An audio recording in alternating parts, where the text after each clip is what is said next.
आपका स्वागत है दोस्तों फिर से एक नए वीडियो में। दोस्तों आज मैं आप लोगों के लिए 2024 के 3 सबसे अच्छे स्मॉल कैप स्टॉक्स चुन के लाया हूँ। ये सभी कंपनियां पिछले कुछ सालों से बहुत ही अच्छा रिटर्न्स अपने इन्वेस्टर्स को दे चुकी हैं और आने वाले 5 से 7 सालों तक ये स्टॉक्स तेजी में रह सकते हैं। लेकिन ये स्टॉक्स कोई रिकमेंडेशन नहीं है, इन सभी पर मैंने अपना रिसर्च किया है। तो इन्वेस्ट करने से पहले आप खुद एक बार इन स्टॉक्स पर अपना रिसर्च कर सकते हैं। तो चलते हैं सबसे पहले स्टॉक पर, जो है बॉम्बे सुपर हाइब्रिड सीड।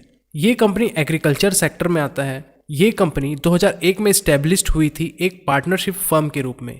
फिर साल 2005 में ये पार्टनरशिप से अलग होकर खुद का एक ब्रांड निकाली और उसी का नाम बॉम्बे सुपर हाइब्रिड सीड्स रखा गया। ये कंपनी कई प्रकार के बीज जैसे मूंगफली, प्याज, जीरा, धनिया, चना, गेहूं और इसके अलावा कई और बीजों का प्रोसेसिंग करती है और साथ ही ये कंपनी किसानों को एडवाइजरी भी प्रोवाइड कराती है। अब इसके फंडामेंटल्स पर नज़र डालते हैं तो ये कंपनी का मार्केट कैप 2800 करोड़ का है। स्टॉक पी थोड़ा महंगा जरूर है पर कंपनी कंसिस्टेंटली ग्रोथ वाली है और इसका पीबी रेशियो भी बहुत ज़्यादा है, 42 का।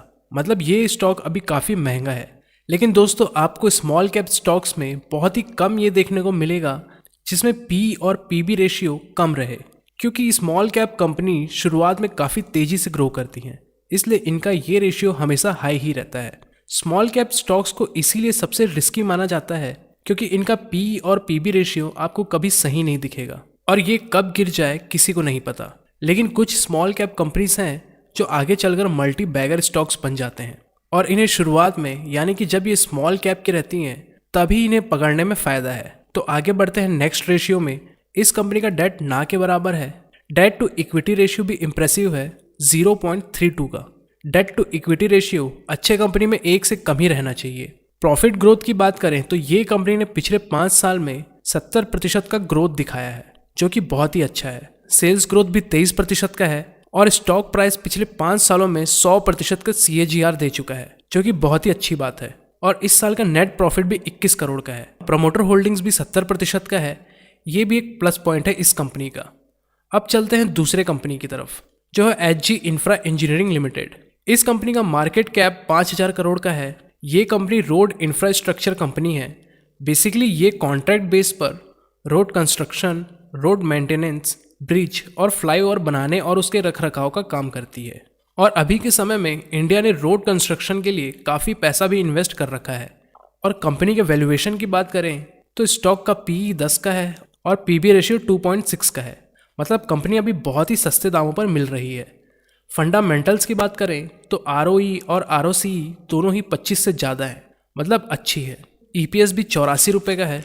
डेट कंपनी में थोड़ा ज़्यादा है पर डेट टू इक्विटी रेशियो 0.6 का है, जो कि अच्छी बात है। प्रमोटर होल्डिंग भी 70% के ऊपर ही है। बात करें सेल्स ग्रोथ की तो पिछले 5 साल में 27% का रहा है। प्रॉफिट ग्रोथ पिछले 5 साल में 42% का बहुत ही बढ़िया है।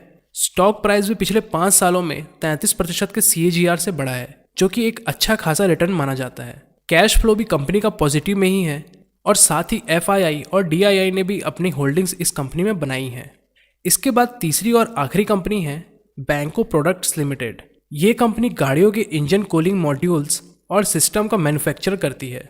इनका बिजनेस इंडिया और बाहर के देशों में भी है।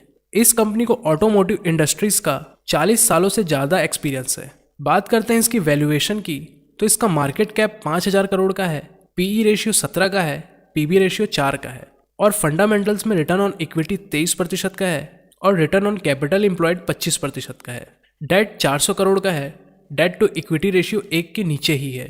प्रमोटर होल्डिंग्स भी 65% के ऊपर है। बात करें इसकी सेल्स ग्रोथ की तो पिछले 5 सालों में 12% का रहा है। प्रॉफिट ग्रोथ 5 साल में 15% का है और स्टॉक प्राइस 5 साल में 30% के CAGR से बढ़ा है।